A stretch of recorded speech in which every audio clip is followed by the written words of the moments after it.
I don't think I have to say this, but I swear this story is completely true. So this happened a few years ago. When I was in 5th grade going into 6th grade, I started piano lessons. I absolutely hated playing piano. The organ/piano player at my church offered me free lessons because my mum helped out a lot. He was a very nice man. I just hated playing the piano. My family had bought an old piano from someone my family knew, so I would be able to practice for an hour at home every day. One night near Christmas, when my brother was at a friend's house and my parents were at a dinner for my dad's work, I was practicing piano. The only lights that were on that was on top of the piano, so I could see the music, and the dim lights from the Christmas tree. The piano was against a wall with my back to the door. To my right was the hallway that leads to the bedrooms, and on my left was the living room where the tree was. There was no sound other than me occasionally hitting a key. I started having this weird feeling of dread when I looked down the hallway. That's when I started hearing something that was creeping me the fuck out. It sounded like breathing. I kept trying to convince myself it was just a fan, but I was still unsure. I sat at the piano and started really practicing, just in case there really was a person down there waiting for me to walk down the hall. I had seen a few horror movies, so I knew not to move near a sound. After a few minutes, I told myself out loud that I should get some water. So I stood up and walked to my kitchen that was on the other side of the wall. I didn't have a phone in 6th grade, so I would usually use my parents' or house phone. The second I stood, I heard a small gasp-like sound coming from the hallway. I pretended not to hear it. In the biggest drawer closest to the floor, my dad kept a few of his smaller tools and nails and stuff. I remembered seeing a large box cutter type thing. I grabbed it, then I grabbed the house phone that was in the kitchen. I accidentally grabbed the phone too hard, causing me to hit a button that let out a beep. The sound is never really that loud, but with it being nighttime and me being home alone, it was almost deafening to me in my panicked state. I then heard a low grunt-like sound coming from the hall, then footsteps. My flight or fight instinct kicked in, mixing with my adrenaline, and I ripped open the sliding back door and ran to the side of my house, basically flying over my fence, dropping the box cutter in the process. I ran as fast as I could down the block because I could hear him trying to get over the fence.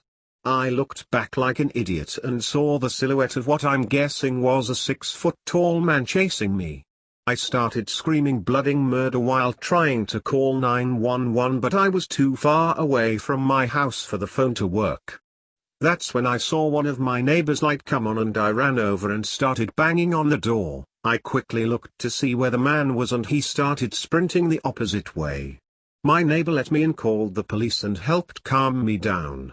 I had somehow escaped with my life, with only a few minor scraps and cuts on my knees and feet.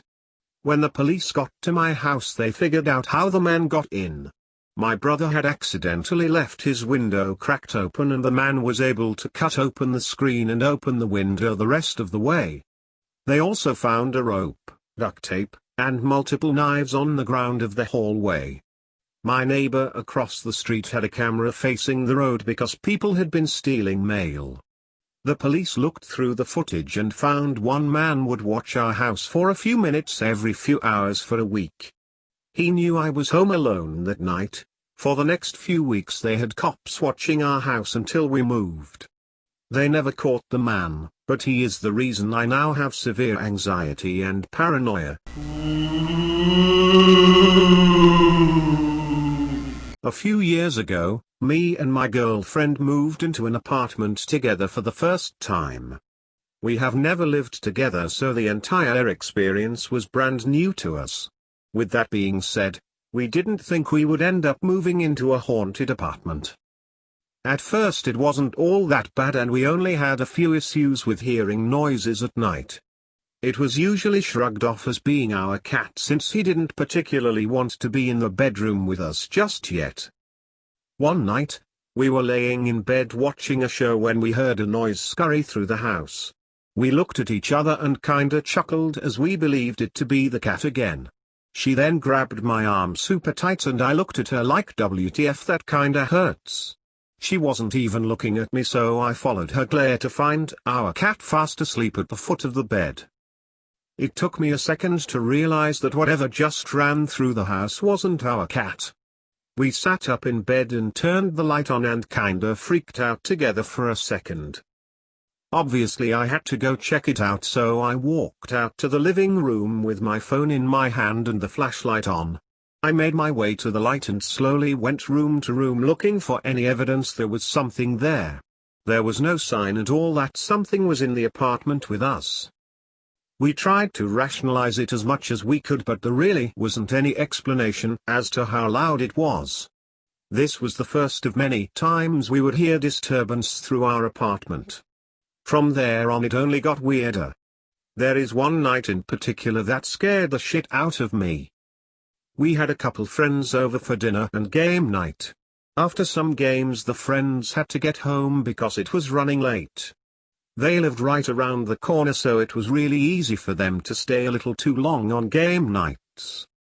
My girlfriend said she was gonna help them take their games out to the car and she would be right back. I heard the washer stop and beep, so I went to the laundry room to put the clothes in the dryer. As I was loading up the dryer I hear the front door open and slam shut. I called out to my girlfriend because the door slamming made me think she was angry about something. She called back 1 minute in a pissed off voice. I was pretty worried considering we just had a good night and she was in a very good mood when she went outside. So I immediately stopped what I was doing to see if she was okay. She wasn't in the living room, or the bedroom, or the bathroom. I thought maybe she went back outside, so I figured I'd just ask her what was bothering her when she got back inside. I got tired of waiting on the couch, so I went back to finish the laundry, and that's when I heard her come in, so I walk out to the living room and she seems in a good mood, so I'm super confused at this point. I asked her what happened and she explained that she went with them back to their place to help them bring the food and games inside, and then they dropped her back off. She apologized for not telling me before she left, but she figured it wasn't a problem since it was right around the corner. I asked what she came back in for and why she slammed the door, and she looked at me with the same confused expression I've been giving her and said I didn't come back inside. To this day those words sent chills down my spine. I told her what happened and she didn't even believe me. That is until I went back to the laundry room to finish loading the dryer. To my surprise, every single piece of soaked clothing was on the floor in front of the dryer. There is absolutely no explanation for this. At this point we are starting to get freaked out with our apartment and started looking for a different place to live. We asked our management if they have had previous complaints about the apartment, and at first she was shocked, but then you can tell as we were explaining things she started to believe us. She sat us down and explained that the woman who lived in the apartment previously had an accident in the apartment and died on the way to the hospital. She had a 6-year-old son, and after she died nobody lived in the apartment until we rented it around 5 months later. The last month was probably the worst out of the entire time we lived there. We would see shadows move throughout the house. The closet door would slowly open up when we weren't paying attention. And on top of all that, we knew about the woman that lived there before. So now we are even more freaked out. One of our last nights there, we both woke up with our TV turning off out of the blue. The closet door was cracked open again, and we could hear movement in the apartment. We tried to ignore it and go back to sleep, but it just kept getting more intense by the minute. We kept hearing things being moved in the same room as us, but we didn't see anything moving at all. The noise moved to the bedroom and suddenly to the ceiling. It sounded as if somebody was walking on the roof in a weird rhythm. Our entire apartment had strange noises, as if pencils were being dropped from the ceiling onto the wooden floor. That entire night we heard movement throughout the apartment and in our room around the bed. With nowhere to go, and no way to feel safe, that was the scariest night of my life. And now because of this experience, I have a serious case of paranoia lol. Thanks for reading my true scary story.